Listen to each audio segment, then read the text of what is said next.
يوم يقوم الروح والملائكة صفا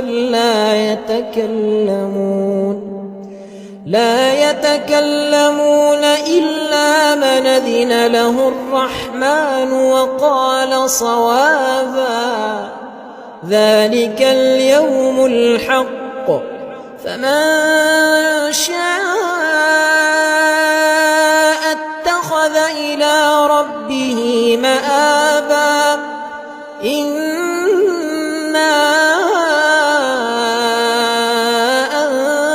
أنذرناكم عذابا قريبا يوم ينظر المرء ما قدمت يداه ويقول الكافر يا ليتني كنت